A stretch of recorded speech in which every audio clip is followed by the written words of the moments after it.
Okay, Kwame, tell me if you can hear this music I'm going to play. I don't know how. Present image file, camera, extra camera, video file. Uh, hmm.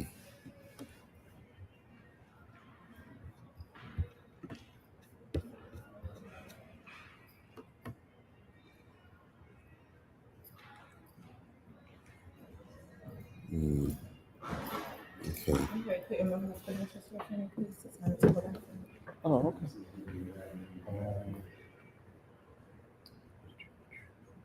Hang tight. Where's the back? Okay, here we go.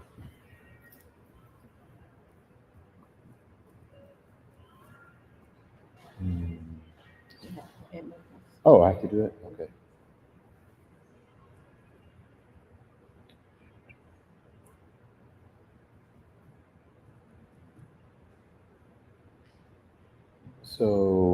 So you want me to just to log Yeah, in? this is logging you into the Wi-Fi. Then I'm going to have you sign into the device. Oh, okay. Oh, man, I missed something.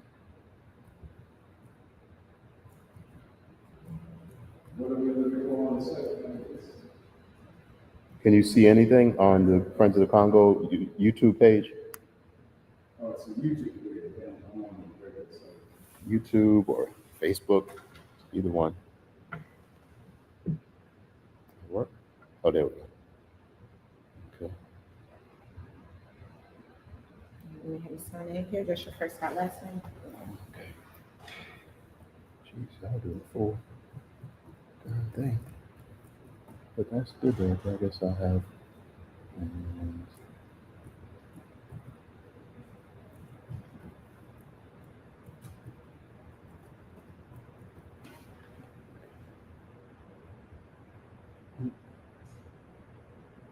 there we go.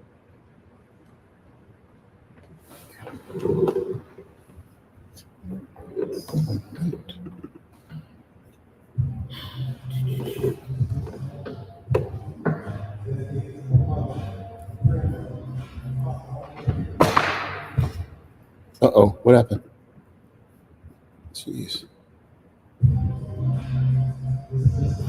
Oh, so if I take that down.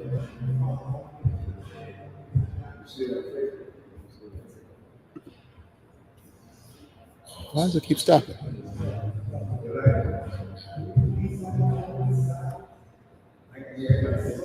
You can hear it on Facebook?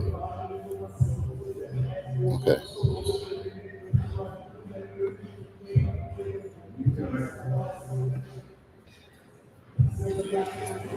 It's coming. Okay. All right.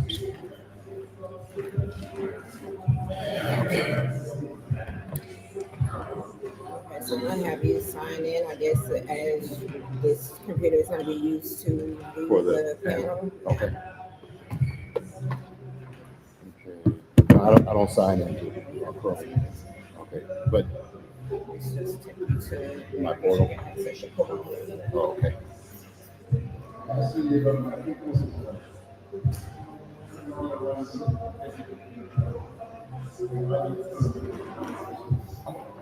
Sorry.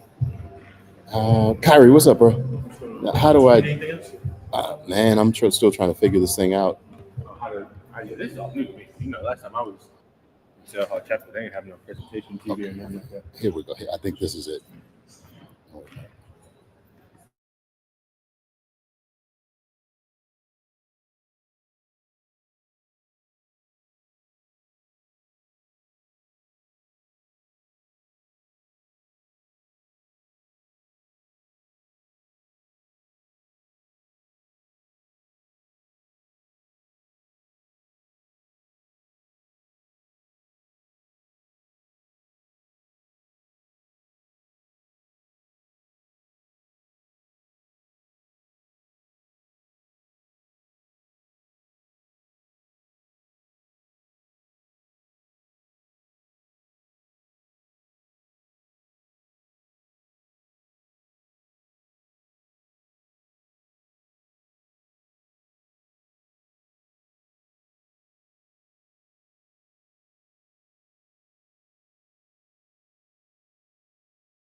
Yes, sir.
Yes, sir.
Well, that might have been good. Well, we were speaking just to us. This was just in the family. But that's good. That's good. So when I click on this and play it, I want us to drown out what's being played up here, but I want to turn this up a little bit loud. So I'm going to bring a little bit of energy. Let's warm up. Okay. So when I play it, I don't want to be able to hear these folks in Columbus, Georgia at Dr. John Henry Clark's graveside. I want to hear your voice. I want to feel your energy. Okay. Y'all ready? Congo must be free. Yes. Okay. What happened? They wasn't ready. We're ready. I got to take it back. Okay. Y'all ready? 1, 2, 3. Congo must be free. Yes, sir. We can do a little bit better than that. Let's just, without the video. 1, 2, 3. Congo must be free. That's right. We want people in Congo to hear us, Congo to feel us. Let's go ahead and get started. We're going to, of course, we still have to wait for a couple of our panelists to come in, but we're going to begin by giving a little background on what is Crown Forum. Why is Africa important in Crown Forum? Anybody know? Mr. Kyrie Davis Towns, I see you back there. Can you come on up, brother, and give us a little bit of information? And again, thank y'all for being here. I really appreciate y'all. There we go. We're just in time. Yes. Yeah, sure. So a quick background on Crown Forum, especially in this space. Crown Forum started out as chapel. Of course, in Morehouse, we were back at school. When we came to Atlanta, this is where we came to have these weekly meetings. Dr. Major had this in here every day except for Saturday. That is when he would allow Morehousemen to get their clothes dry clean because, of course, they would have chapel in here on Sunday. And then the picture that you see, the infamous picture of Dr. King sitting in, I believe it's a chair that the good brother is sitting right here, with the crown over his head, was a chaplain, that was a Crown Forum meeting. So in reference to our African identity, as well as the development of the Crown Forum, trying to not just engage, but capture the history of equity, diversity, inclusion, and social action. I believe this topic will be self-explanatory, but in the moments that we're living in, what we try and do in Crown Forum is engage the student body, especially outside of these formal moments. And we'll have this moment in this session for y'all to engage with the speakers and the speakers to engage with us. In reference to the tradition that this is, in the space that we're in, I think everyone that is blessed to be here with us in this community, in this moment, speaking about people who oftentimes are marginalized or purposely forgotten or exploited. These are the conversations, these are the moments with this intention of change happens.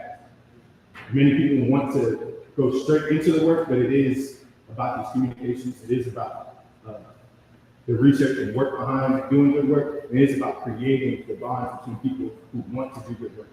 So in the reference to Crown Forum, of course, all of this is in the heart and mainstream of what Morehouse College would want Morehousemen to be participating in, but also in reference to Crown Forum After Dark, we invite people from outside of the college room, outside of just the student body, to talk about things that are bigger than just our college, but we need our young men at Morehouse to be engaging with, and we need them to be engaging with these things with people from the communities and places that they're needed. So I hope that that's on that, but I also think that as we keep our ears open, I think it's poignant for all of us to remember that this is the original space in Atlanta once we got this campus where chapel consistently happened. The men that we hear about whose names are on every building, who find themselves wanting to be immortalized and buried here, this is the exact space where those conversations and the social action that we all come from and are all trying to participate in happens. So don't let it be lost on me that you are a part of that link, and that today in this space, we are continuing those actions that our ancestors began and pushed for us.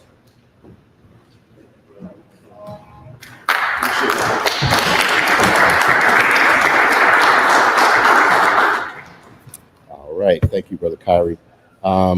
That's one thing we can say Crown Forum has always been. Do me a favor, mute that. always been a strong ally of Africana studies and by extension, Friends of the Congo. It was through Crown Forum we reached out to Dr. David Wall Rice, Brother Kyrie Davis Towns, our Dean Jackson, to actually support giving an honorary degree to Dr. Dennis Mukwege. And was anyone here for that? Anybody attend that event? No? Yeah, the Crown Forum After Dark. Yeah.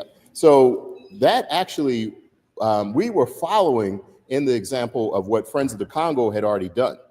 Friends of the Congo gave our first Lumumba Award to the daughter of Patrice Lumumba. Help me out, Sister Julianne Lumumba, our very first person to receive that award. And I want to say our second awardee was to Dr. Mukwege, like maybe 2 years before Morehouse actually did it. So let's go ahead and we're going to begin our program, folks. You've been welcomed. You've been given some context about Crown Forum, the fact that Dr. Benjamin Elijah Mays would basically bring to Morehouse African liberation leaders, African dignitaries. And he made that a part of the so-called invisible curriculum at Morehouse College. That curriculum helped to produce a Dr. Martin Luther King. And we're going to explore, because we've heard of Dr. King, but have you heard of Dr. King, the Pan Africanist? Yes? No? How many people know that Dr. King was a Pan Africanist? A couple of folks? Okay. Well, you'll explore that. We'll talk about that idea. But we're going to go ahead and move ahead and get started with our Crown Forum keynote speaker. To introduce him, we have Africana Studies major, senior, Mr. Noah Collier, who is a dedicated scholar activist. Brother, if you would come up and please introduce our main speaker.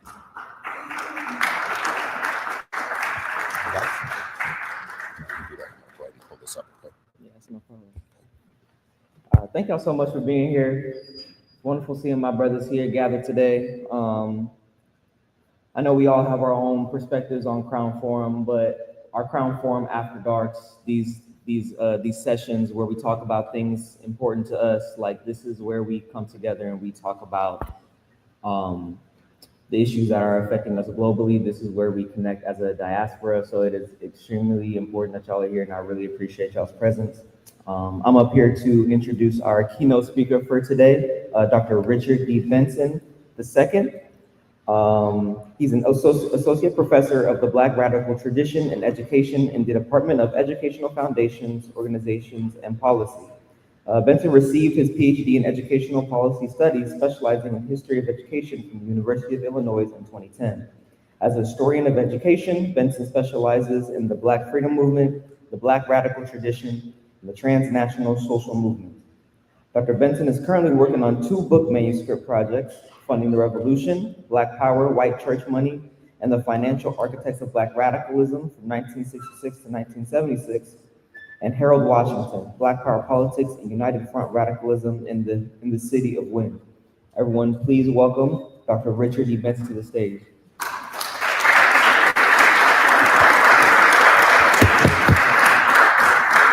Thank you, brother. Doing all right. Thank you. No problem.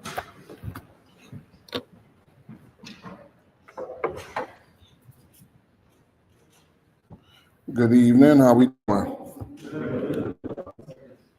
So before we get started, I just want to let you know I'm accustomed to call and response. So I'm interactive with respect to the keynote. It won't be a straight talk. So at times I may stop and just ask a couple of questions just to make sure that we all on one accord with respect to this lecture that I'm giving, all right? All right, cool.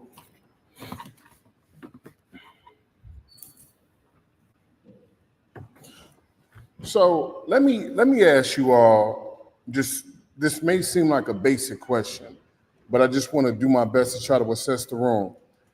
Hands in the air for those who have any familiarity with Malcolm X. All right.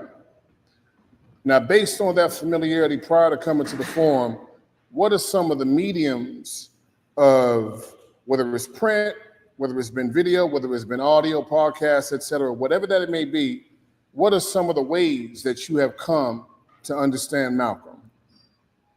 What you got?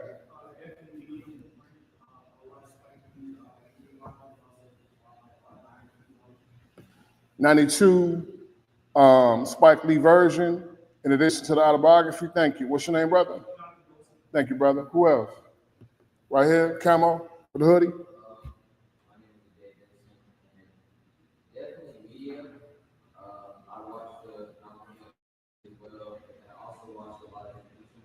Yeah.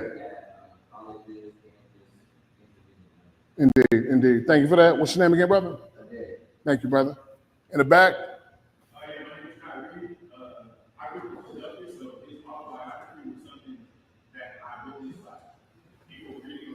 Yeah. Yeah. Indeed. Thank you. Let me get one. Thank you, brother. Kyrie. Thank you. Let me get one more. Right here. Yep. I'm also going to say photographs, because Malcolm was one of the more photographed activists of the time, I would say. Yep. He was very, due to the mission of the nation, he was very comfortable speaking to me and being photographed. So, and just being a student of film, I studied also photographs from Malcolm as well. Thank you. Text, audio, community type engagement with respect to whether it's study circles, print media, and then also, most importantly, word of mouth. So coming out of high school, that for myself around that space of 92, 93, right before the film dropped, one of the biggest, I would say at that point, selling points or motivations that many of us, and I say us, my peers at the time who had any interest and then later on built on familiarity with Malcolm was through edutainment, which was the film. So then after the film, many of us then went back and read the autobiography. Then after the autobiography, many of us went on to look at documentaries like Brother Minister, the assassination of Malcolm X, and then one of my favorites, Make It Plain, that was done by St. Clair Bourne. Same individual who put together the Eyes on the Prize series. Those papers and documents you could find, if you're so interested, at Washington St. Louis in their archives. I say all this to you to say simply that there have been so many different versions of Malcolm that we've been introduced to, have been expressed by, and based upon that, I think in many cases, most folks come away with a version of Malcolm that best suits them. And at whatever juncture of Malcolm that you are influenced or introduced to, in many ways, whatever that's reflective and speaking to us most is where, unfortunately, we may stop at. Now, in my sojourn through the work, being able to investigate Malcolm, there are many other things that one of my elders would actually say that you're going to learn on the way to learning. And one of those major things is that this is a life that has evolved. I could give you 4 stages, you could see 6, maybe 10, but in many ways, this is one individual who arguably lived at least 3 lifetimes. Now, one aspect, as we look through the prism of his life, that I really want us to think about is Malcolm the activist. So we may get Malcolm the fiery spokesperson. You may get Malcolm the individual who was very particular, and I'm glad you brought that point up with respect to being photographed. White woman by the name of Eve Arnold, her papers at Yale University. She took extensive photographs of the Nation of Islam, specifically between 1960 and 62. Her archives show these telling photographs. And in conversation, one thing that she was actually able to say was that Malcolm was very intentional with respect to image, in addition to the media, because that same individual who actually presented themselves to be one as an advocate for the people, you take that same media and that spin doctrine can then make that individual one who was an enemy of the people, depending upon how it is that the narrative was crafted and respun. So he was very intentional about his image, in addition to how it is that the message will be disseminated. But one thing I think that's missed by some historians, hopefully by the time we get done tonight, that you won't miss this thing, is with respect to how it is that he became an activist. So the title of this piece is The Pragmatic Pan Activist. Essentially, what I really want to talk about is how this person evolved to become what it is that praxis, which is the marriage of theory and practice. I'm going to repeat that. Praxis, Praxis, the marriage between theory and practice. When they meet, now you have an individual who is physically engaged in the process of activism. Strategy, most importantly, y'all, study without question. And then you're researching the research. And then you're coming up with different questions and additional questions through a dialectical method. It's important. Malcolm had to undergo all of these stages. And then so he became what many of us may argue, and it's arguable, that he was the epitome of a Pan Africanist, given that he was always actively engaged within the process.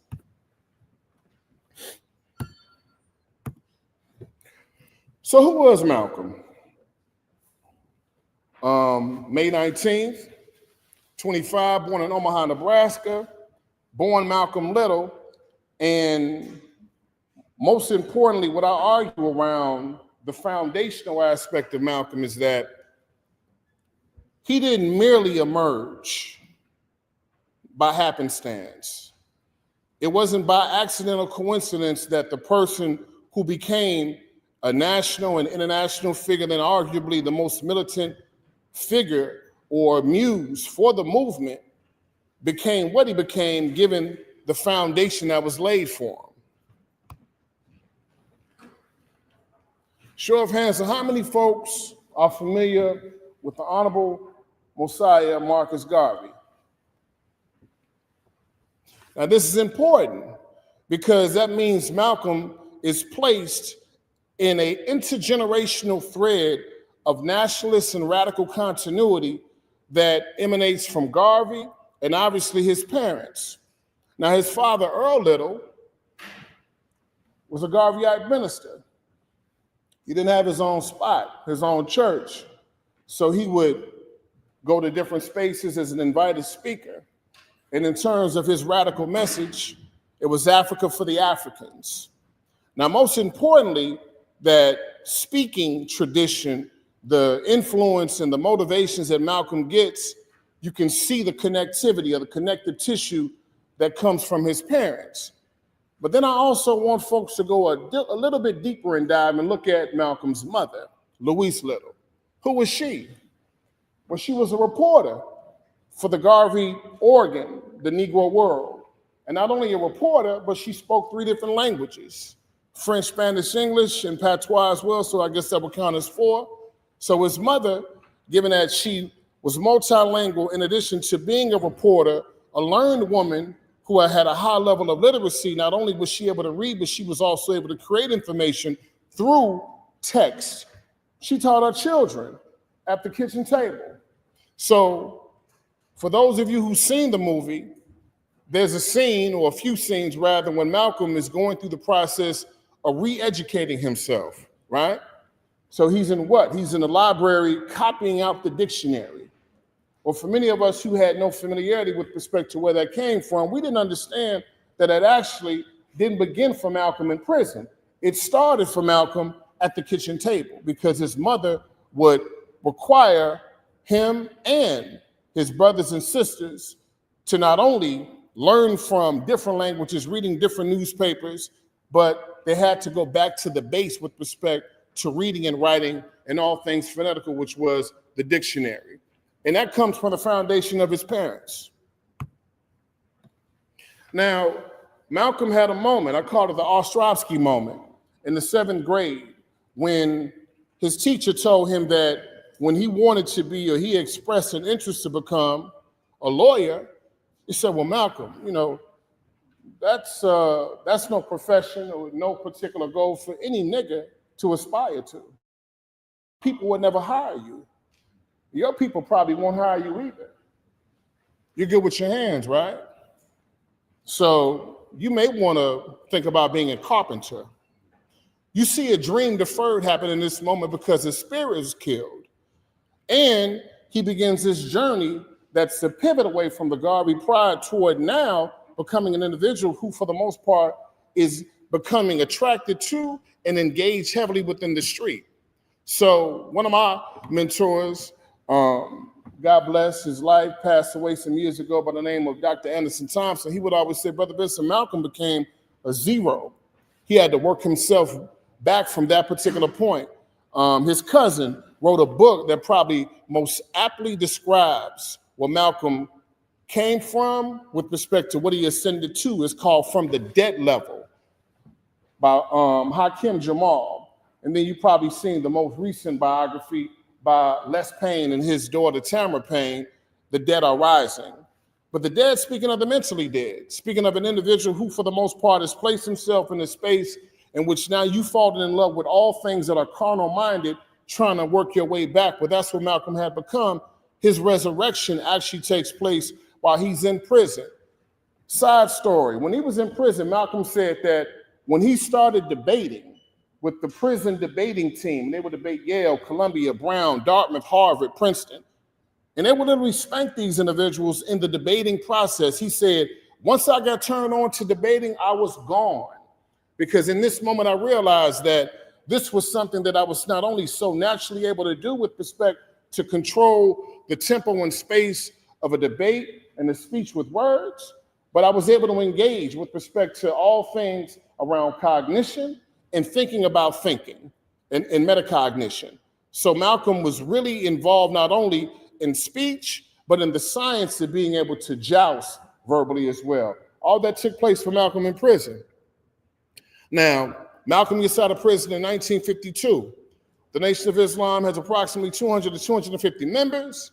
And most importantly, when he gets out, you can think about the pre-Malcolm and the post-Malcolm effect in terms of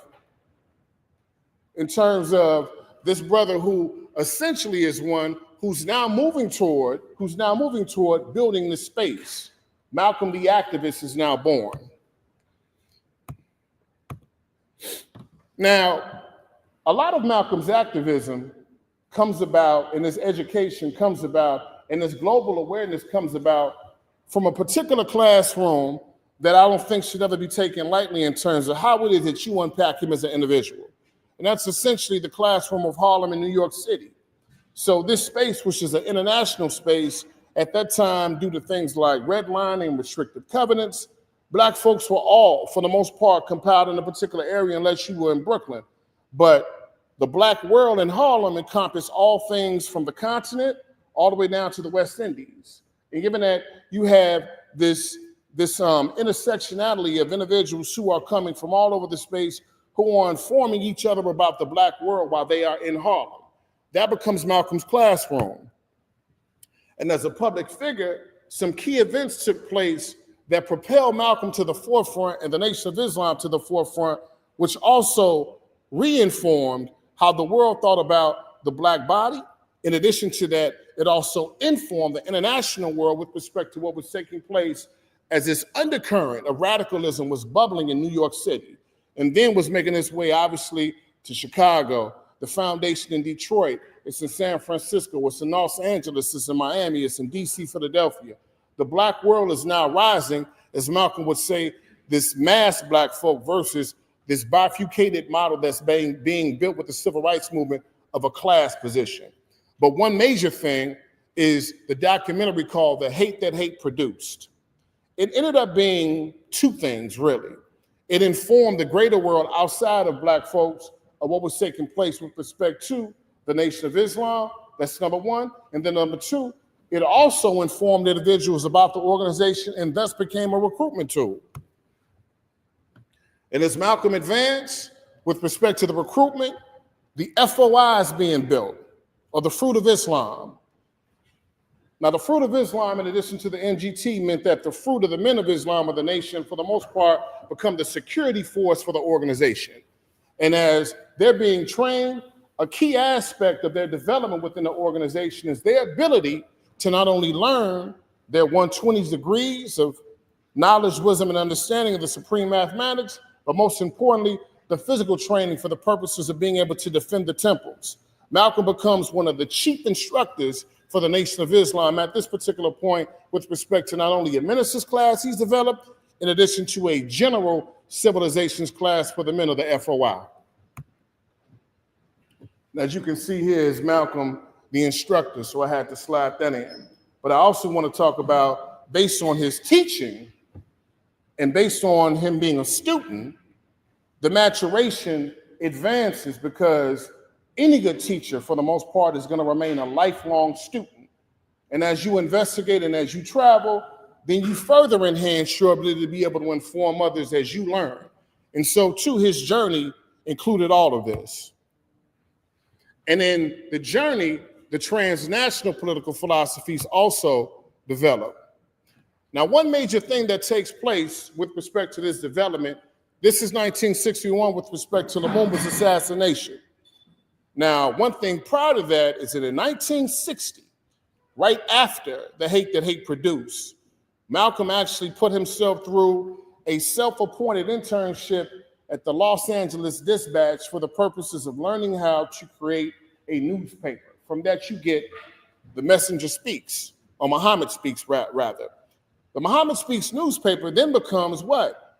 Public curriculum.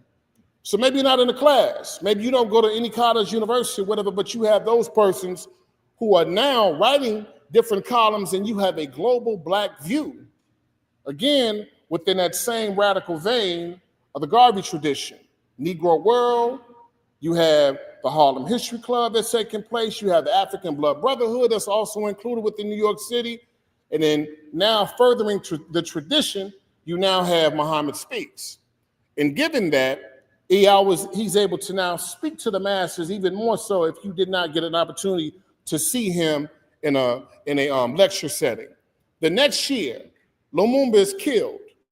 Now, a little bit about Lumumba. I'm sure in your classes, Lumumba's been unpacked with respect to his role as the first prime minister, coming after Nkrumah with respect to the general continent, moving toward an anti-imperialist phase to be able to smash colonialism and imperialism. I know y'all go through all that because I know Brother Sam is here. But then the other piece is, you got to understand, Lumumba was a threat to the hegemonic European powers that be, to include the US, French, Belgium, in addition to the English interests in terms of being present on the continent, right? So poor individuals in this space that you've literally underdeveloped based on the rape of the continent for the first scramble with the Berlin Conference, and even before that, with respect to you taking folks out of this space. Now you have folks who are rising on the continent, and there's so much of a disruption that Alan Dulles, who was at that time head of the CIA, simply said Lumumba is a dog that should be put down. So there were several plot attempts, one coming from the United States, in addition to those coming from the Belgians, with the assistance of folks like Schombe, in addition to folks like, I'm blocking on this name, it'll come to me later. But these, what was it? Mobutu, with the assistance of these individuals, Patrice Lumumba was eliminated. Well, what did Malcolm do? He led a rally in addition to organizing at the UN in 1961 to protest against all activities that took place to ensure that Lumumba got killed. And he led not only lay individuals, not of the nation, but also Fruit of Islam members to the UN as well. In addition to Malcolm's philosophies that are emerging, because he understood what took place on the continent is something to some degree that could actually be inserted with respect to Black folks who are being identified as a nation within a nation within these borders. And simply speaking around Black nationalism, political philosophy about what should be controlled and how, who to vote for, the economics, and he would often say that those who own everything from stores and everything else, I'm thinking 1960s, but nothing has changed in this particular space. For the most part, folks make the bread, the dollar does not turn over at least 2 times when it should be turning over as in other communities between 10 and 13 times. They take it out before the sun goes down, in addition to the social philosophy of Black nationalism that Malcolm was now being able to move closer toward, because the Nation of Islam was an incubation model that was reflective of the greater possibilities, even if you did not belong to the NOI. In addition to this, Malcolm is definitely promoting workers' rights, and he's pushing the needle even harder with respect to all things anti-colonial and anti-imperialist. Now, the reflection of this is that once Malcolm leaves the Nation of Islam, he starts two organizations. The Muslim Mosque Incorporated, for those persons who have the Islamic convictions that they want to continue and they do want to do so in an orthodox fashion, separate from the teachings of the Nation of Islam and Elijah Muhammad, but then most importantly, the OAAU, the Organization for Afro-American Unity, as a reflective model for that of the OAU that was begun on the continent with leadership such as Kwame Nkrumah. And through this, the importance is that Malcolm's overall objective is to build global ties of the third world. Show of hands on how many folks are familiar with a 1955 conference that took place called the Bandung Conference. All right? Now that's important because Malcolm talked about the Bandung within his speeches from 59 all the way through to his death, because what he kept speaking was the world color majority, how folks could come from the Caribbean, how folks could come from South America, from Asia, from the continent, to be able to identify themselves as a strength, a collective strength, or the potential of a collective strength, once banded together, could then begin to push back and take on hegemony. And most importantly, Malcolm, as a Pan Africanist, there's a thread, a connected thread that's not spoken enough about, but I will speak on it here and then also in the panel as well. But Malcolm used the human rights campaign, not the civil rights, because he would state that if you get human rights, then you have the civil. In speeches, he would simply state, if we're able to galvanize and mobilize around the tenets of a human rights campaign, then one of the basic things that we can do is actually have more allegiance with individuals on the continent and brothers and sisters in the Caribbean and brothers and sisters in Asia as well, so that they can now find themselves as a part of a greater movement for the 22 million Black folk that exists on this side. So he's stating that there's a larger umbrella or a broader umbrella with respect to the human rights that needs to now evolve beyond what it is that this particular civil rights movement has been giving our people. Now, there was a clip I was going to play, but we can integrate that later. But I don't want to end on my words, though. I actually want to end on Malcolm's words, because there's a few things I don't think that we understand with respect to Malcolm and his level of analysis that was global in terms of looking not only global European powers, but then also his knowledge and understanding of the material wealth of the continent and its relationship to those invaders, be they colonial or be they neo-colonial, with how the African continent stayed in an almost perpetual way of disruption. So given that, I want to play this clip. Then after the clip, then we can transition into the panel. Sam, can you help me pull up this clip? That one clip I showed you? Yeah.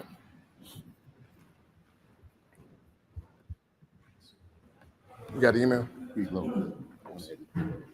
It's in the email. Oh, no. Okay. Let's see. Okay.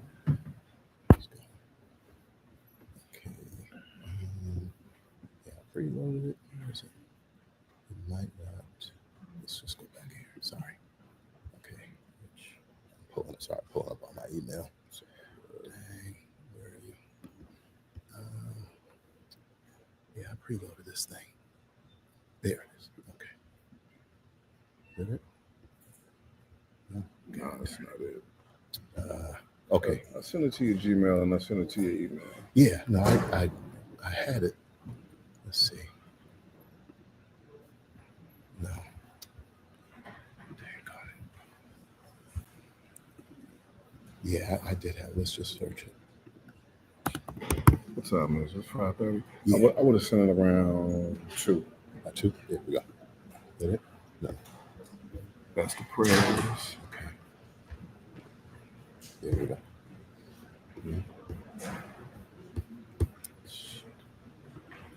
No, that's too far back. that it? No. Okay.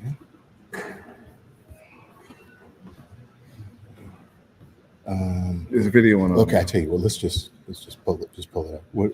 It was what? You know where it was, Malcolm. So go to YouTube. Okay. You know.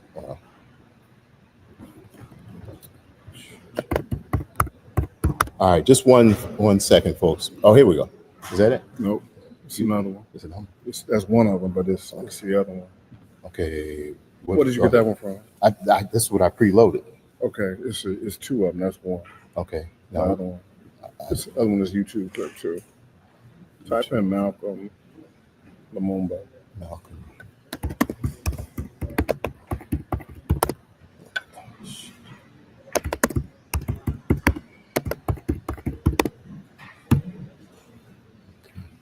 Scroll up. Keep going.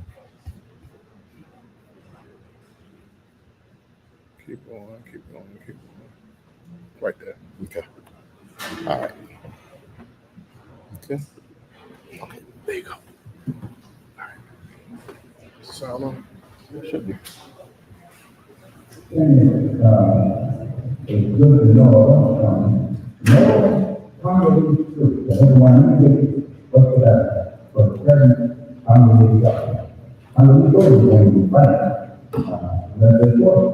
but the fighters in the Congo were speaking about these brothers from Jordan South, Eastern South, and they fought with someone in Russia. Still, and the only time they had none of them was some soldiers who had but they were winning over the Congo. Some big bodies in their lives. So they had people got march up in. And because of the fighting spirit, it will be impossible for someone to remain at every state over the Congo without I tried to put on captions, see if it would be better, but I don't know if captions can pick it up. It's the speaker.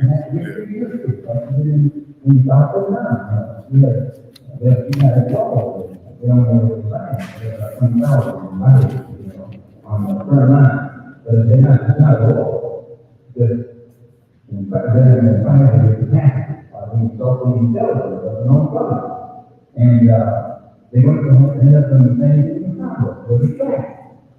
They'll have to eventually send the Mexican troops to occupy the Congo because the actually freedom fighters want to fight.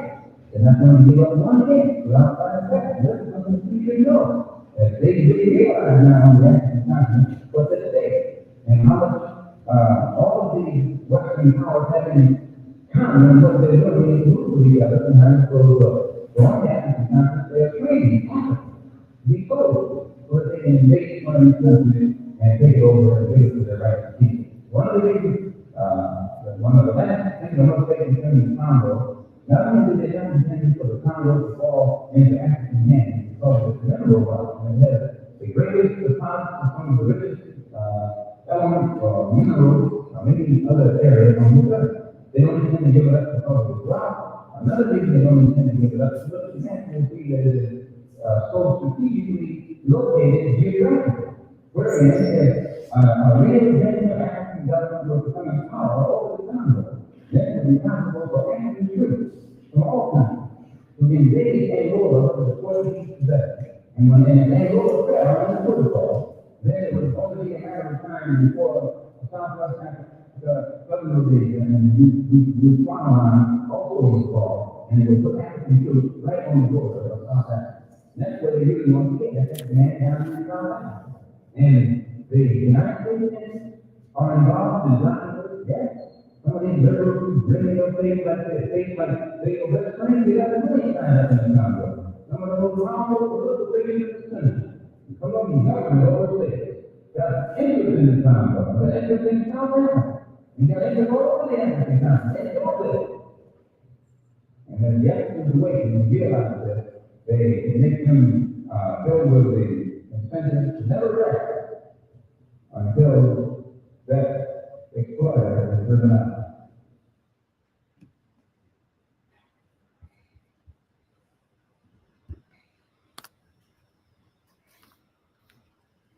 And that concludes my leg of the presentation.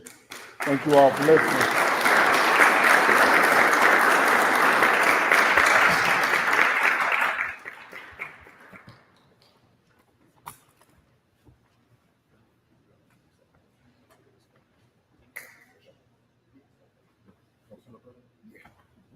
So if we could have our panelists come on up. Before we transition, just want to thank Dr. Benson again for being a consistent, stalwart supporter of Africana Studies and Crown Forum and the intellectual climate here at Morehouse.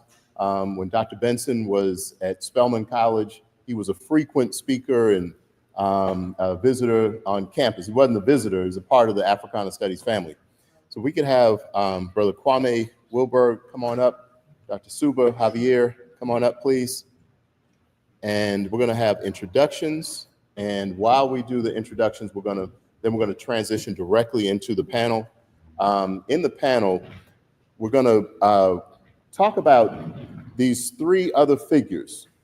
I don't even want to call them other figures, but Patrice Lumumba, whom you heard Dr. Benson speak so eloquently of relative to Malcolm X. We'll speak of Andree Blouin, and we'll speak of Dr. Martin Luther King in terms of this new scramble for Africa. So give us 1 second, and Mr. Noah Collier will come on up and introduce, and I'm going to go ahead and transition this over here, okay? Okay, thank you, brother.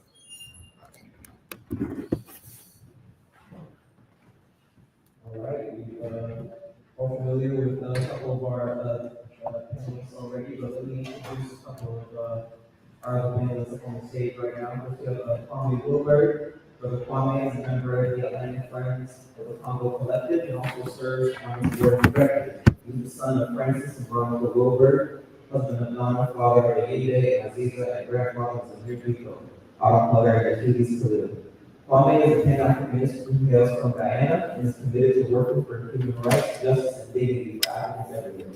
Friends of Congo is an advocacy organization established in 2004 to work in partnership with Congolese to bring about peaceful and lasting change in the DRC. The mission is to raise the consciousness of the world community on the challenge of the Congo, support these institutions, and bringing about a peaceful and lasting change.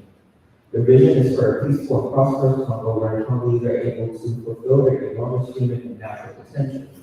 Brother Kwame is dedicated to the work of achieving justice, reparations, and recovery for the Mafa, and the building of ethical relations and functional unity in the global African community. We also have Sister Suba Xavier, who is an associate professor of Africana Studies and French at Emory University. She's a specialist of migration studies, literature, and film with a special activist passion for Congo and the Black diaspora. She's the author of the Migrant Text, Transcultural Fantasies, and is currently at work on the biography of Ivorian author Veronique Sajo, Becoming Griot. She has published articles on Congolese literature and film and is writing a new series of articles about the colonial technologies of cinema with activist films from Congo and Senegal at the front. Please welcome our panel.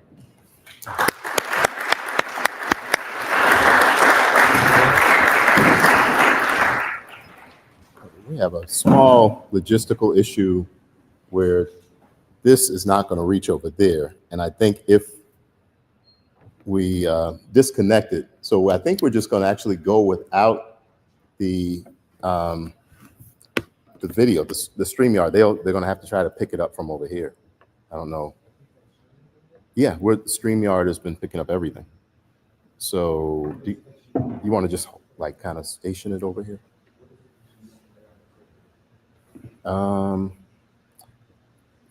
We could just go without it. Yeah, just in the interest of time, I think we'll just go without the video. Okay, but we will need the microphone. So to the panel, Dr. Benson, you did a great job of introducing and framing the way that Malcolm X spoke to this new scramble for Africa. And in a way, it's like the Scramble for Africa Part 3 today. Part 2 during the 1960s, the assassination of Lumumba, the assassination of Central African republics, head of state, the name is slipping me, the overthrow of Kwame Nkrumah. Part 1, of course, was the 1880s and 1890s. Ask y'all a question. Ask a question to the audience first. How many people know the very first genocide that took place in the 20th century? What's the main genocide that y'all know that took place in the 20th century? Yes. I'm sorry. Rosewood, Florida. So yes, and actually yes and no. Because Rosewood is an echo of something that was actually happening in the African world. But I'm glad that you said that. Because Rosewood is roughly around what year? 1920 so. I'm probably terrible with the date, but you're talking about 16 years before the actual event that I'm thinking about. No? No?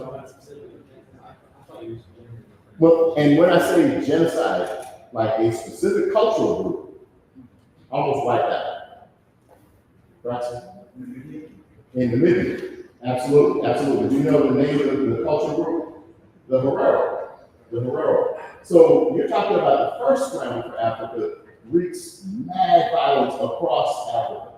But what really stands out to me also, when you're talking about 2/3 of the Herero people who are only about maybe 50 to 70,000 people in the first place, but the Germans taking over that area basically wiped out 2/3 of the Herero population. But Africans fight back. Y'all familiar with Ashanti people? You say Ashanti? Ashanti. You say Mandinka. Okay, you say the Mahdi campaign in Sudan. Mahdi in Sudan. The Zulu. All of these people that we're naming fought back against their colonial oppressors to such an extent where it became apparently Europe may not have been able to actually hold on to its colonies. So during that first scramble, Africans fight back.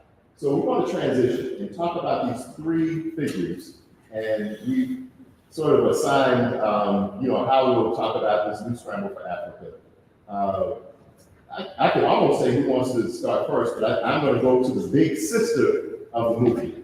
If there's one new name that you take away from this event, you should take away the name Andree Blouin.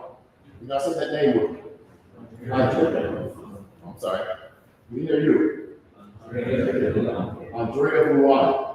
And Dr. Javier, Sister Sue, how would you describe the impact that Andree Blouin had in the anti-colonial campaign? And then what lessons can we learn from her today? Okay, so it's March and it's Women's History Month. And when we think about Africa, when we think about independence movements, we often forget that there were a lot of sisters who were part of the battle, who were part of the struggle. And I want to start with Andree Blouin, but I want to work our way all the way up to today to think about all the women, women and women's organizations and organizing of women that in many ways began in the independence era with somebody like Blouin, that continues today, especially what I'm going to talk about, which is the Congo area, the Congo Basin area, that is right now under attack by Rwanda. So I just want us to kind of think about that a little bit together. Blouin was a mixed race woman who was born in 1921. And she was born in a city called Ubangui-Chari, or a French colony of Ubangui-Chari, which would later become Central African Republic. So this is where she starts her life. She is the daughter of a French officer who is in his 40s and a young teenage woman, a Bangui woman. And she is born to this couple, and very quickly as she gets older, the way it worked was that mixed race children could not live in French colonies with native people, native African people. They put them in these special schools. So she was transported away from her parents. Her father, of course, remarried and moved back to Europe. So she was moved to a orphanage where she basically grew up till the age of 14 and then ran away from at the age of And then she begins this incredible career, really, that starts with a white man who she partners with and has a child with. And the child, once again, is not recognized, and there's all kinds of issues that sort of the cycle continues. And then she will follow him, however, from Congo, Brazzaville, to Congo, which we now know as DRC. And that is where she will meet Patrice E Lumumba. That is where she will also really begin her work as an organizer. That will start up in Guinea. She'll marry her third husband will be from Guinea, will take her to Guinea, to West Africa. And there, if you know much about Guinea, Guinea is the first independent nation after Ghana, but the first independent nation from French colonial. So she is going to be part of that independence. And before that, she will also be Nkrumah, and she'll also be part of Ghanaian independence, 1957. So 1957, 1958, and then she meets the brothers from the Congo, and she comes down to Congo, and she begins doing this work of organizing. What she was an incredible speechwriter. She gave very moving speeches. People wanted to listen to her. And what she understood, and that her allies like Nkrumah and Sékou Touré and later Lumumba understood about her, was that there is no Africa without women. There is no nation without women. And they knew that the only way to really unify Africa was going to be by securing the votes of women. And women at the time were kind of caught between colonial rule and sort of what she will call in her book, which is from a while back, but she will call tribalism. I think there are other ways to think about that today, but it is definitely the ways in which patriarchy, whether it's from colonial times or pre-colonial times, keeps women down and does not allow women to participate in political life. And so this is what she's going to do. For Lumumba, who got it, for Nkrumah, who got it, for Sékou Touré, who got it, right, that we needed women to be part of political life, for a Pan-African vision of liberation to move forward. Until you had women uniting across different ethnic groups and different regions and different parts of Africa, you could not have true liberation. And so Blouin is really at the heart of that. But I really want to caution you, as always, about exceptionalizing one woman. We love to do that. Oh, it's Blouin. No, Blouin was never about exceptionalizing her. She would go from one place to the other. She lived all over Africa, moving around and uniting women and empowering women to create their own organizations. And then when she would leave, she would make sure that there were women leaders in place to take up the mantle. So she was really creating the revolution, like Paul Stalin imagined, right? That was the revolution that he imagined through Congo as the center of what was the Congo. So Blouin really saw, I think, the Congo, and she saw Lumumba, she saw that opportunity as perhaps the most important opportunity of all.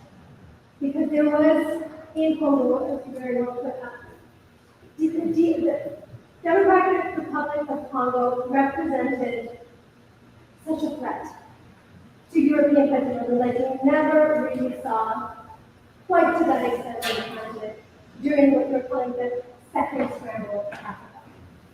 But you're right that we need to connect all the scrambles for Africa. We can't think of it as separate. We got to think of it as linked.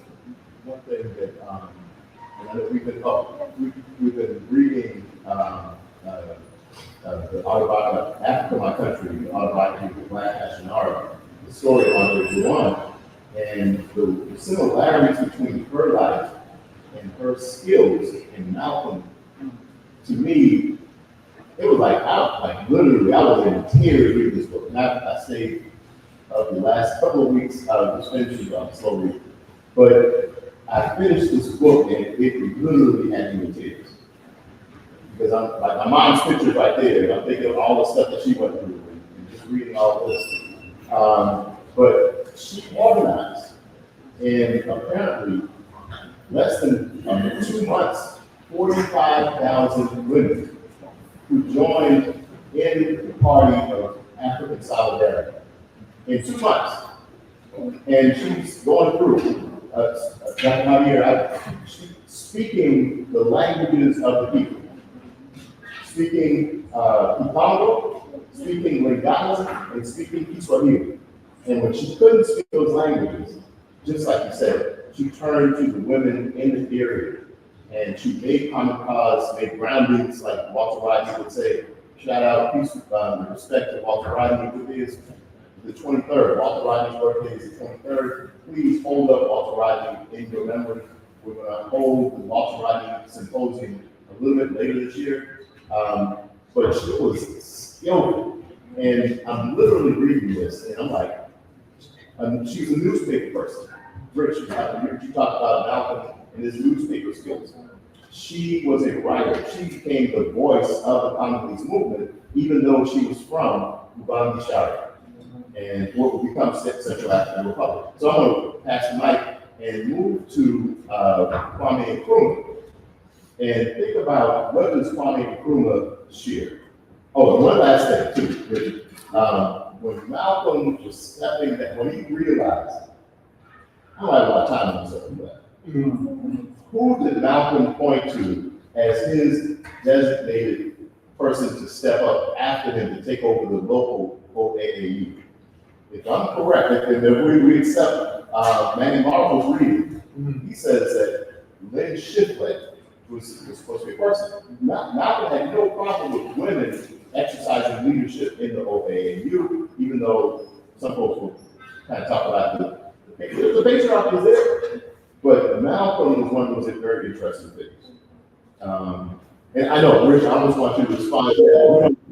Keep it going and go to Kwame Nkrumah. Patrice Lumumba. I said Kwame, Brother Kwame is speaking about Patrice Lumumba. Greetings, family. First of all, big respect and much thanks to the Crown for Dr. Samori's work. Really need to applaud scholar activists that deliberate in these spaces to do the work so special and so perfect. So much respect. I just wanted to salute you all. To an immediate point what's happening right now is a brief segue. Before you go into Lumumba's work, as we sit here at this time, the rebel forces on the ground in the Congo have continued an amazing advance to think that a rebel force could pull that out without the support of several states.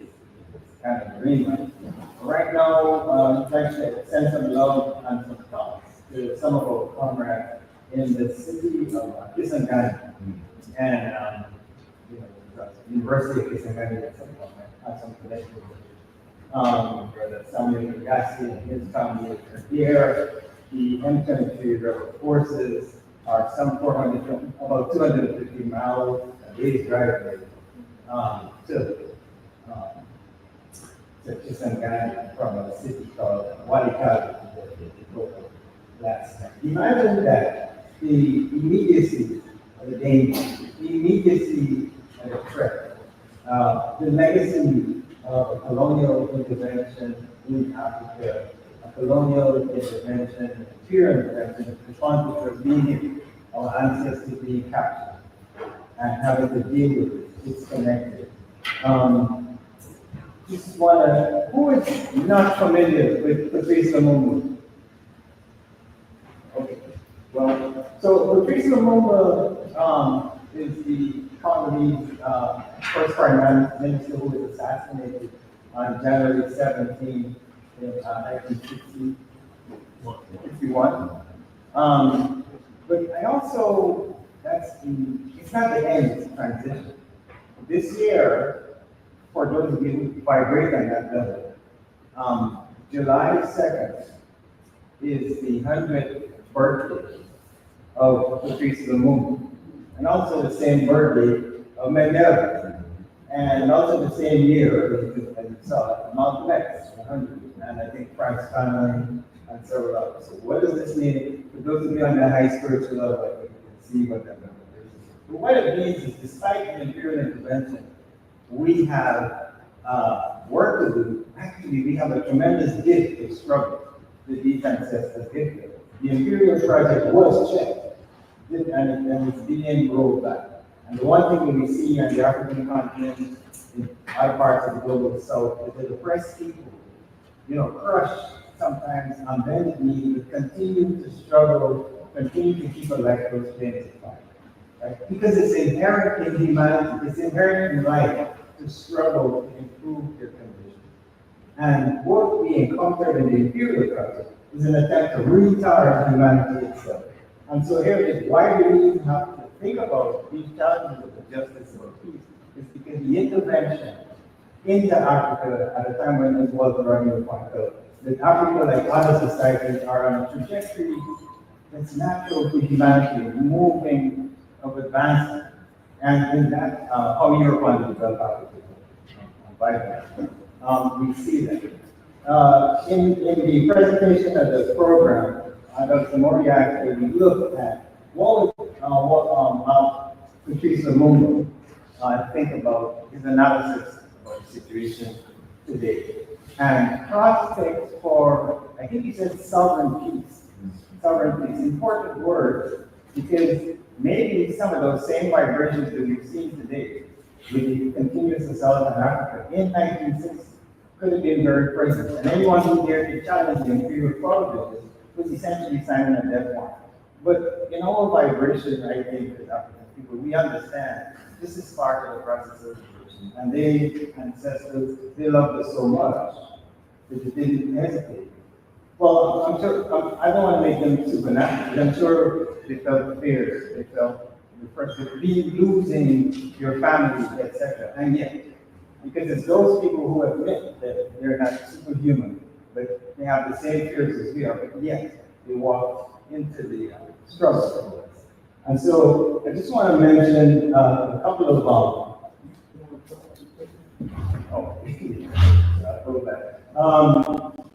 I just want to say from Patrice Lumumba, that in terms of thinking about his analysis back, all right?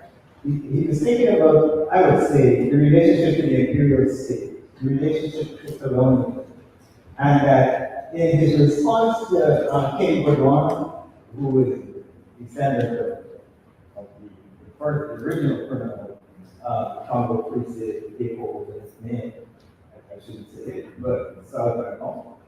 But he said that the struggle against injustice, exploitation, it was filled with tears and blood. We were deeply proud of our struggle because it was a just struggle and a noble one, and indispensable in putting the restored our humanity from the humiliation bondage that was forced upon us. So I'm saying, let's be clear about this. Our struggle is a righteous struggle, and should stand up to the interrogation about its validity is based on the fact that it can stand up against these questions about justice, about humanity. And that's not to be somehow self-indulgent about it, but if we do not fully believe that we are on the right side of history, we're going to live that way. Which means that from time to time in the battle, it will seem as if the enemy has their cover. But they have more guns, they might have more finance capital, but at the end of the day, the question of their injustice, why they have to work so hard to perpetuate their rights, because we are on the right side of it, right? And so, as we carry on with that, I just want to say the other point that Samori asked about the prospects of the sovereign peace and how we're going to get there. And he speaks about this concept of the unity of the African people across the colonial world. No disrespect to the flags, now we all know about sovereignty and love of flag, and we're not. But we understand the demand, this dismemberment that they will be speaking about. This restoration, as you said, when you go all the way back to SRS, the people market values, putting the pieces back together is a sovereign duty for itself. And it's a duty and it's a work that will be attacked. But these ancestors, we saw that they're bringing this forward. So what we see happening in the Congo is to come around where we can with the engagement by Congo's neighbors and the influence. The same concerns that Lumumba had about succession in Katanga, using some of the forces, Professor Benson mentioned. The same concerns about the effect organization without government, using the M23, using the so-called Congo River Alliance, that what Rwanda and Uganda and their handlers are actually doing is a similar type of authorization in the interest of resource exploitation and the willingness of the global order that's willing to value things over people and not answer the essential point that the king made and the Malcolm circumstances. We must have a revolution of value that speaks to people and not things. Thank you.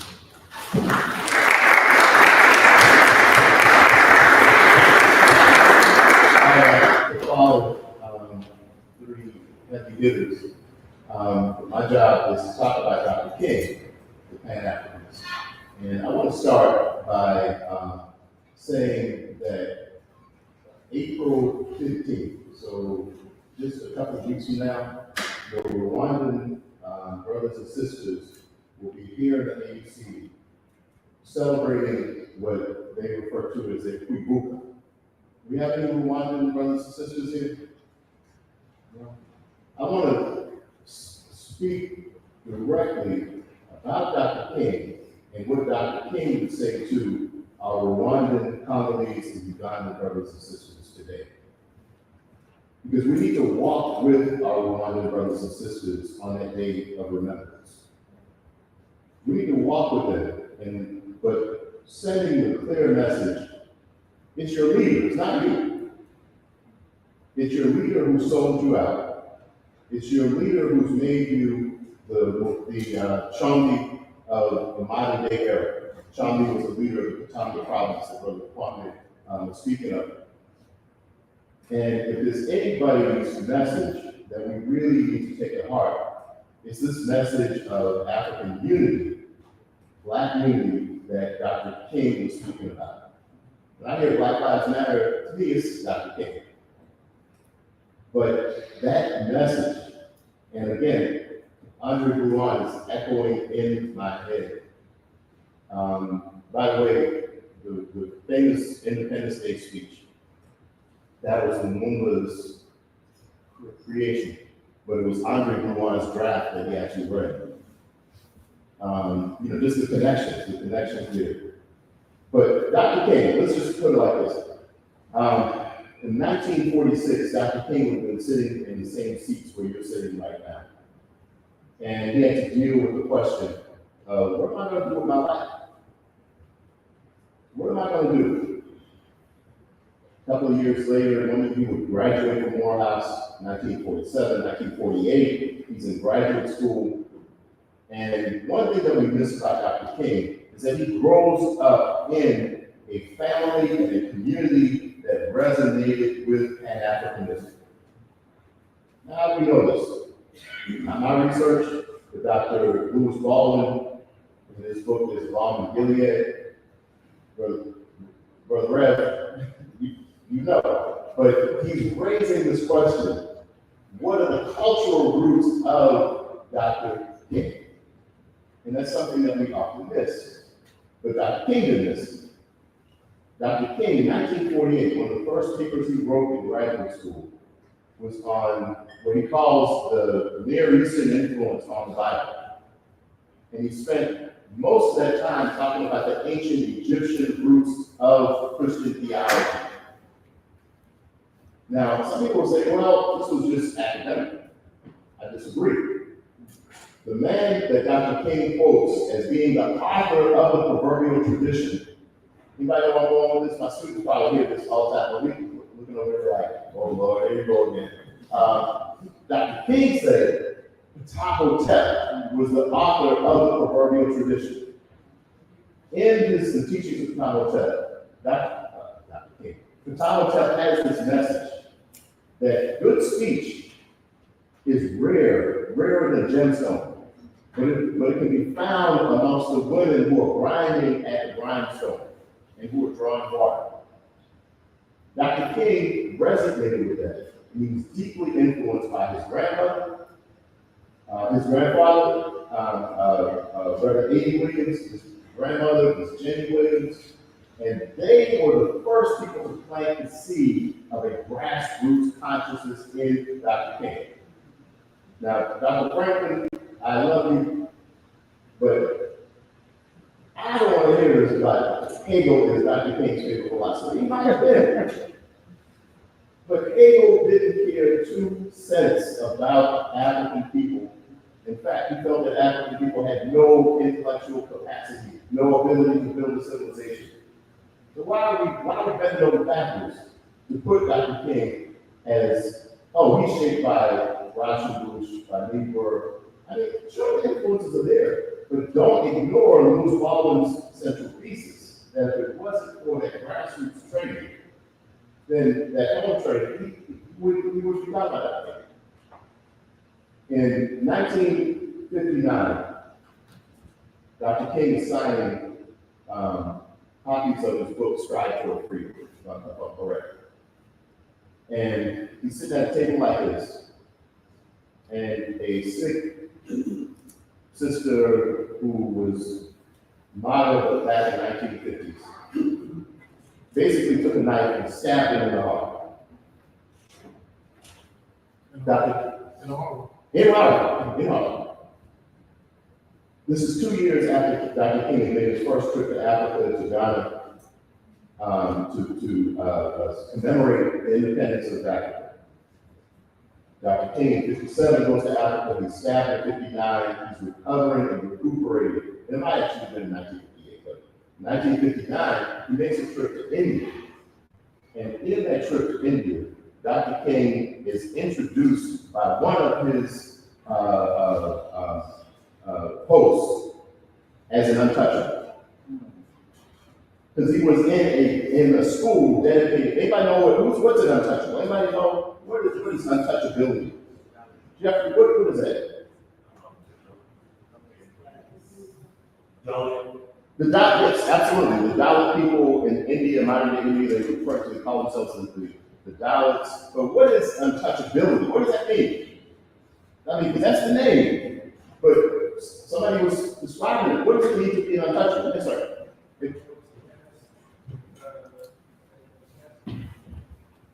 Yes, they're the lowest in the caste system. Yes, absolutely, absolutely. For hundreds, if not thousands of years, dealing with this position of being under the feet of the body politic. Under the feet of the body politic. So Dr. King is introduced at this school in Kerala, southernmost part of India. The principal tells the children, we have a special guest, y'all know who it is, Dr. King. But he's extra special because he is an untouchable just like you. And Dr. King says, he was pissed. Like, what? I ain't no untouchable. But when he went back, he says, and I reflected on the cage of poverty and oppression that Black people were held in, he says that I am an untouchable. And the 20 million other Africans in this country of the United States are untouchables also. Dr. King was evolving in consciousness and internationalist consciousness before the 1960s, even before really he began to speak out on Vietnam. 2 things I want to say. That Dr. King was already involved in that consciousness from his cultural base. He was developing it from the curriculum that President Mays had provided for him in reading and thinking about African liberation.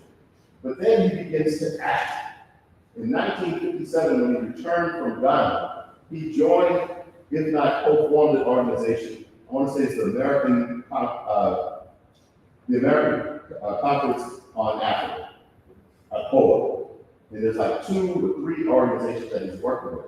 1957, before Malcolm is even really talking about Africa, because of course the Nation of Islam is limiting his worldview and his ability to engage in praxis on Africa. Dr. King is organizing in support of African liberation.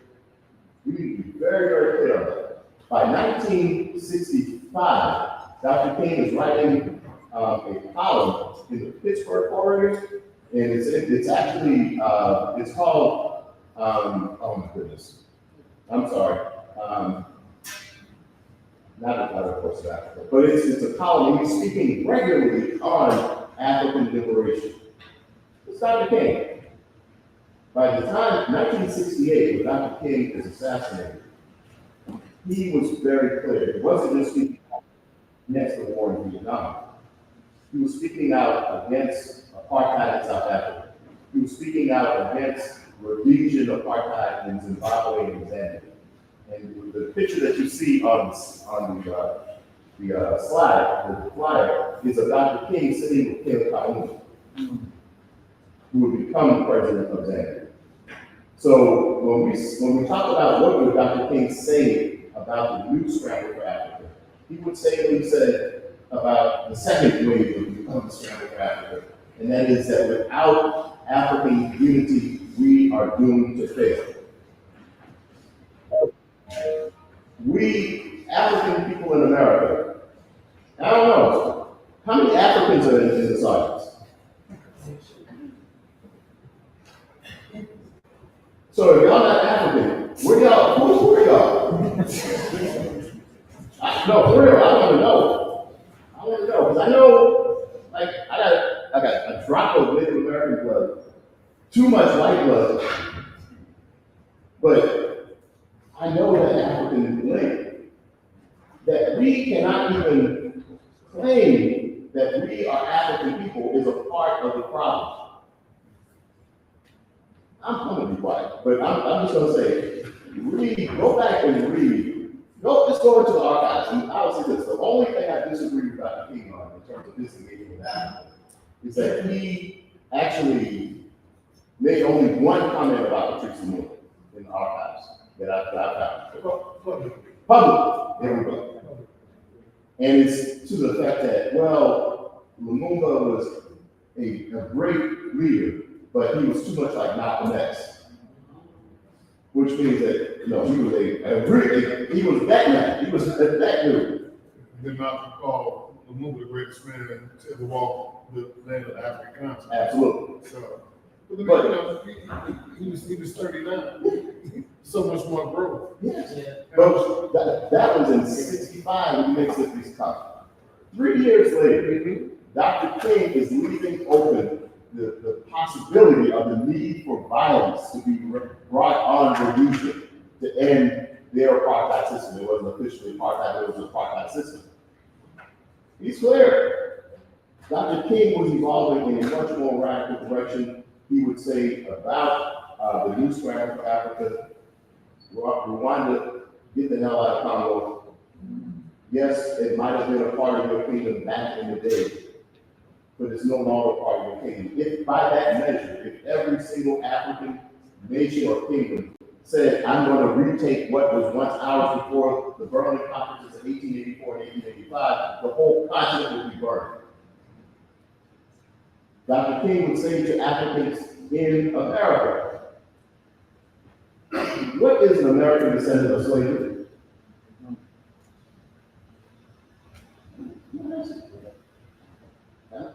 Not the mic now, but y'all know me. Come talk to me. Because I want to know, what is an American descendant of slavery? Culturally, where does that push you? Historically, where is your tradition? Where is your philosophical tradition that you can use to build a new social contract if you're an American descendant of slavery? Dr. King had no problem with his Africanity, even though most of his life he called himself a Negro, In the later part, he embraced his blackness, and I would say his Africanity too. That's all I'm saying. There's a lot more, but I'll stop right there. And if we also remember that SNCC, it was the young people who also. Absolutely. And who was being radicalized, of course, by Malcolm and other leaders as well. So I'm gonna be quiet. We need your voices now. How are we doing on time, folks? And I'm supposed to be moderating. I'm like,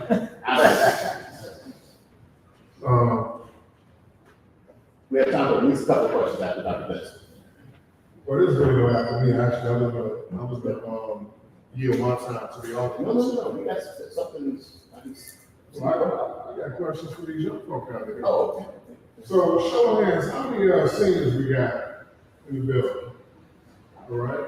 So, y'all be probably in a little bit. How many juniors? Second year folk? First year folk? So, the question I had to you is essentially a challenge that Sister Parks was issued when she came out of Highland Folk School in Tennessee with the trend of September Clark, Folk Like Elevator, et cetera, being tied to people like Edie Dixon, who led the Montgomery Improvement Association. It was a simple question. So what do you plan to do? Because what we're talking about, you get something from 60 years ago, something from 50 years ago, but this historical context, some sociological that we've been able to provide, they're not just dates from the past, they're actually giving you information for the future. So given that, or that said, I'm curious to see how you all identify yourselves in this historical moment with the world being on fire. As to how it is that you see yourself being a part of the change agency that must be had in order to be the next interrupters. I repeat that. How do you all see yourselves as a part of the next wave of individuals who will now be the change agents to become those interrupters that are needed? That's my question to y'all. I got more dates I can spit out, more information, things of this nature, whether it's Malcolm or King, I can do a lot of that. But I want to know how you all see yourselves fitting into the equation for the purposes of identifying a solution. That's the question. What you got?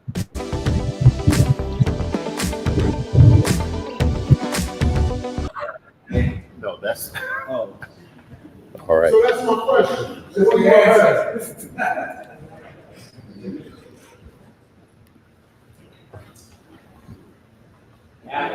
What you got? Go ahead.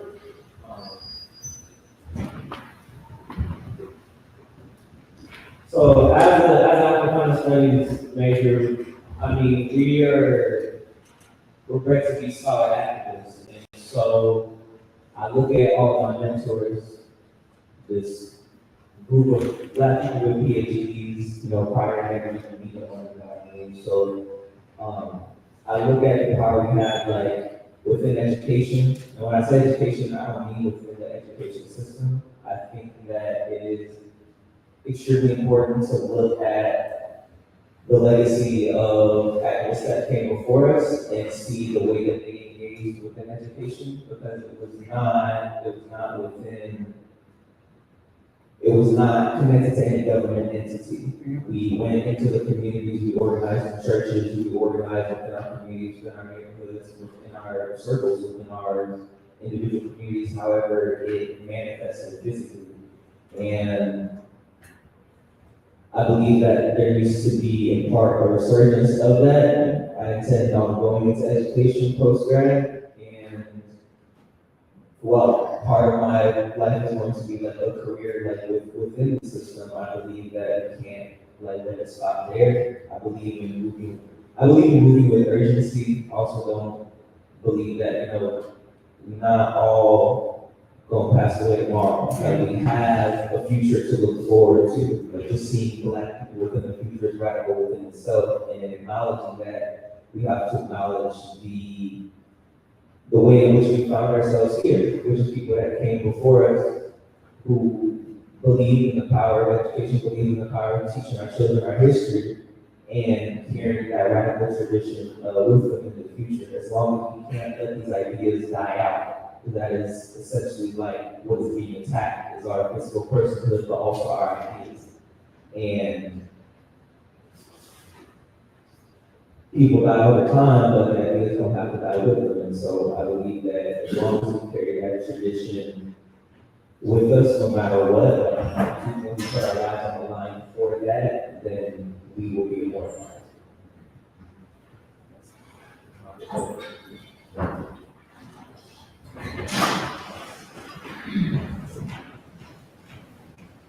Yeah, I would say, I think that, as scholars, we have to engage in like global initiatives. We have to look at things like the Congo and look what's going on outside and engage with that and create a framework around the methodology of those that organize and mobilize for us, so that we can situate ourselves in the scholarship, right, but also navigate. I want to, for our brothers and sisters who do have to go, I want to thank y'all for being here. I know, y'all know, we'll spend 30, 20, 40 years after class continuing to talk, but we're here. We're here for you if you want to talk about any of these ideas and connect your major study and your career plans with what we can do. Please reach out. And I just want to thank y'all for being here on this cold afternoon, evening. Y'all didn't let the weather stop you. I do appreciate y'all. And any student want to close us out? Can I leave them with something? Yes, sir. Yes, sir. Absolutely. So for the folk that gotta go, just 3 basic things that I've been sharing over the past month every time I go out to give a speaking engagement. One of the first things is my books. And I'm so serious about that because obviously with the oncoming and the continued suppression of curriculum, one of the most important things that we can do is build our own personal libraries. So please buy books, no matter how extensive, no matter how dense, no matter how low-hanging with respect to your access. Please build your library. That's the first thing. The second thing is develop your own study groups. Develop your own study groups, not for class, not for the purposes of a study guide that want to be able to pass the test. You're going to do that anyway. But develop study groups and engage in the dialectical, argue over the information, question the information. And then the last thing is identify a mentor. Identify a mentor, someone that you can actually be able to engage with that models a portion, if not the whole, of a future that you can see yourself stepping into once you leave Morehouse, once you get ready to go to grad school. Identify a mentor. So books, study groups, identify a mentor for the purposes of modeling and framing. Those are the 3 things I just want to leave y'all with. And thank y'all for coming. I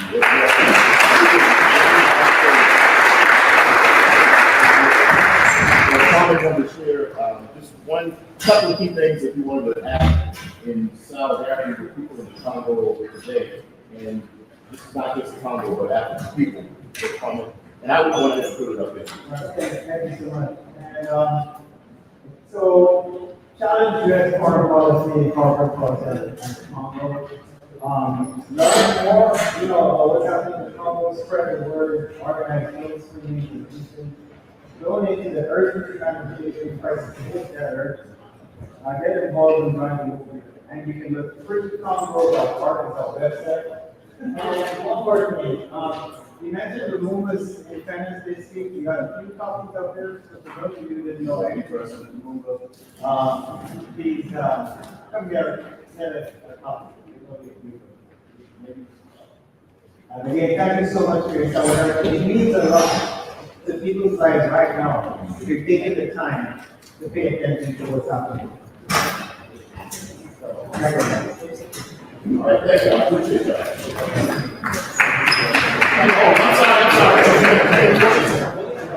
So, first of all, let me thank our keynote speaker, Patrice E Lumumba.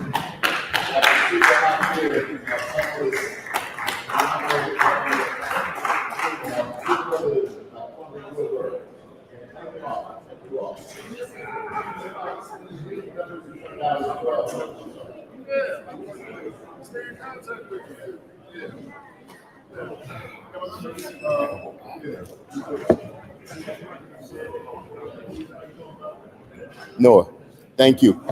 Mr. Noah Collier, always here. Thank you, brother. I'm sorry. Thank you. Excellent, excellent, excellent, excellent. Thank you for coming. Welcoming our campus always. Oh, my goodness. That is so different from what I'm used to hearing. I appreciate it. But coming from Emory, you know, it's a different vibe. It is a very different vibe from Emory. Yeah, where it's much more. It is different though. I would say. Yeah.